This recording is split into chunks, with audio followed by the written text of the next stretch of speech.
Cerita Ande-Ande Lumut dari Jawa Timur. Suatu ketika, kerajaan Jenggala diserang oleh musuh.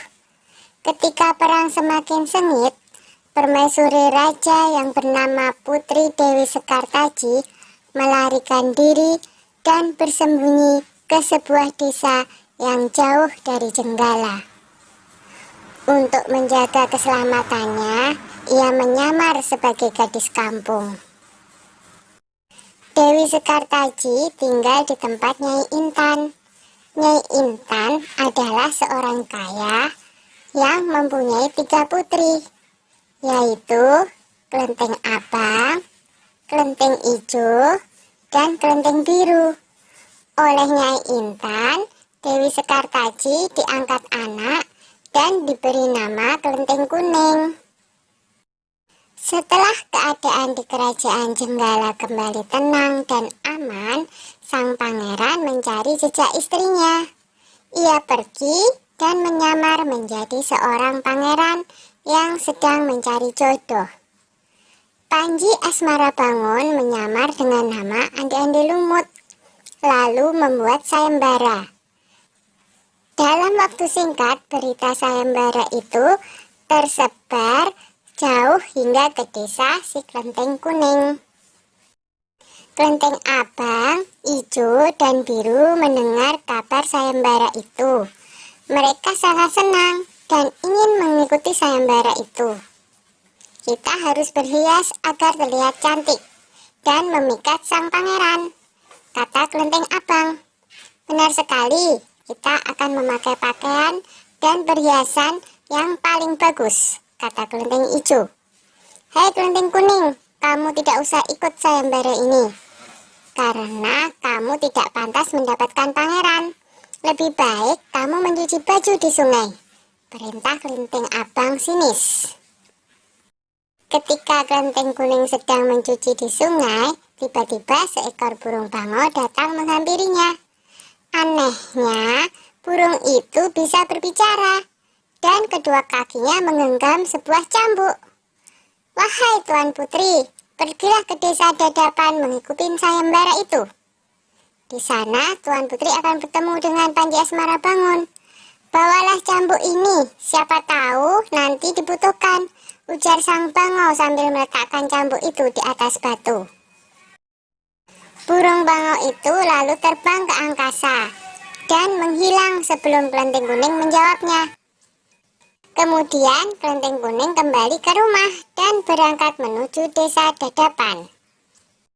Sementara itu, di tepi sungai Bengawan Solo, ketika saudara dan ibu angkatnya bingung karena harus menyeberangi sungai, tetapi tidak ada perahu. Bagaimana cara kita menyeberang, Bu? Tanya Kelenteng Ijo dan saudarinya. Lalu mereka melihat seekor kepiting raksasa.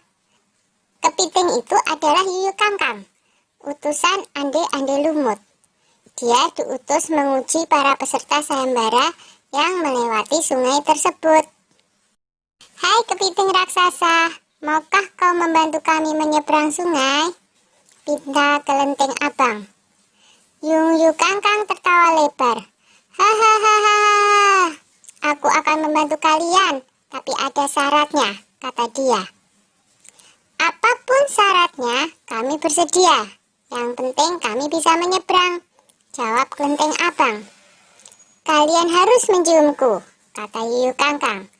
Dan mereka pun bersedia memenuhi syarat si Yuyu Kangkang. Kelenteng Kuning tiba di pinggir sungai. Yuyu Kangkang mengajukan syarat yang sama, tetapi Kelenteng Kuning menolak. Dia tak ingin mengkhianati suaminya. Berkali-kali Kelenteng Kuning memohon, tetapi Yuyu Kangkang tetap menolak. Akhirnya Kelenteng Kuning memukulkan cambuknya ke sungai, dan seketika itu air sungai Bengawan Solo surut. Melihat itu, Yuyu Kangkang ketakutan dan segera menyeberangkan Kelenteng Kuning, bahkan mengantarnya sampai ke desa Dadapan. Sayembara pun dimulai.